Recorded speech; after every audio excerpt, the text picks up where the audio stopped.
Komisi D DPRD Sulsel meminta proyek pembangunan tanggul dan jalan inspeksi Sungai Telok lanjutan di Kelurahan Telok Baru, Kecamatan Panakukang, Kota Makassar dihentikan sementara. Proyek dengan tanggal kontrak 14 Juli 2025 itu memiliki nilai kontrak sebesar 16,8 miliar rupiah. Menuai polemik lantaran salah satu warga yang mengklaim ahli waris mengaku lahannya belum diganti rugi. Dengan waktu pelaksanaan proyek itu selama 170 hari kalender dengan tahun anggaran 2025 yang bersumber dari APBD, proyek penimbunan jalan itu sudah hampir rampung. Penghentian sementara merupakan kesimpulan yang ditetapkan dalam rapat dengar pendapat atau RDP di kantor sementara DPRD Sulsel, Jalan AP Petarani, Kecamatan Panakukang, Makassar pada Rabu, 7 Januari 2026. RDP itu dipimpin Ketua Komisi D DPRD Sulsel Kadir Halid, didampingi Sekretaris Abdul Rahman Hatompo dan sejumlah anggota komisi. Rapat dengar pendapat itu juga dihadiri Miss Nayanti selaku pelaksana tugas atau PLT Kepala Bidang Sumber Daya Air atau SDA di Dinas Sumber Daya Air, Cipta Karya dan Tata Ruang Provinsi Sulawesi Selatan. Begitu juga Mirda selaku kontraktor dari PT Yosiken Inti Perkasa. Hari ini kita rapat dengar pendapat terkait dengan adanya keberatan warga soal pembangunan tanggul dan jalan inspeksi di Sungai Telok. Sungai Telok. Telok ya? Telok ya, Sungai Telok. Karena ada alas hak yang dimiliki oleh warga dan itu belum dibahas oleh pemerintah provinsi. Nah, itu yang pertama. Jadi kita RDP dan sebenarnya ini karena ini ada Sungai Telok, kewenangan dan kewenangan. Tadi pertanyakan apakah itu ada kewenangan provinsi untuk membangun itu? Itu kewenangan balai kewenangan kalau menyangkut sungai. Kalau misalnya ada pekerjaan tanggul dan atau jalan inspeksi, kalau jalannya bisa kewenangan Kota Makassar, ya kan? Nah, itu seperti itu. Jadi dan ini kita akan tindak lanjuti dengan melakukan kunjungan lapangan. Sampai di mana itu pekerjaannya? Kan ini ada anggaran APBD kita. Ya, di tahun 2024 ada kurang lebih 24 miliar dan 2025 16 miliar lebih, 16,8.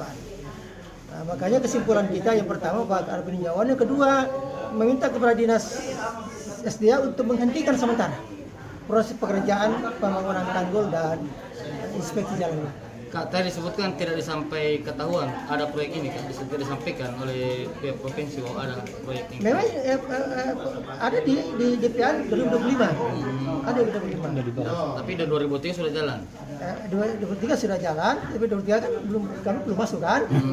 Gitu kan? Berarti tambahan 16,8 Jadi itu. ini lanjutan dari 2023-2024. Sebenarnya ini berarti sudah dari dulu. Sebenarnya ini kalau lanjutan itu berarti kan multinya sebenarnya ini. Nah ini, tapi kita akan telaah karena ada keberatan warga dan itu perlu kita tuntaskan dulu sebelum pekerjaan dilanjutkan. Oke? RDP hari ini karena membuat kami bernafas lega mengenai hal yang menimbun kami bersama dengan tanah kami itu memang dilakukan pada tanggal 11 Desember. Berarti sudah ada setelah ditetapkan dihentikan sementara. Iya, sekarang sudah ditetapkan untuk dihentikan sementara sebelum ada penyelesaian. Ada itu apa tujuannya minta ganti rugi atau dihentikan itu seperti apa tadi? Saya mau tanahnya orang tua saya dibebaskan atau diberi ganti rugi seperti tanah-tanah yang lain. Sebelum pengerjaan dilanjut. Pengerjaan dilakukan. Sebelum pengerjaan dilakukan. Yang coba aktif di lapangan memang pihak kontraktor untuk melakukan itu jangkauannya. Tadi diakui sendiri oleh pihak dinas pengguna anggaran bahwa tidak ada anggaran untuk pembebasan lahan. Nah, itu kan pertanyaannya di sana.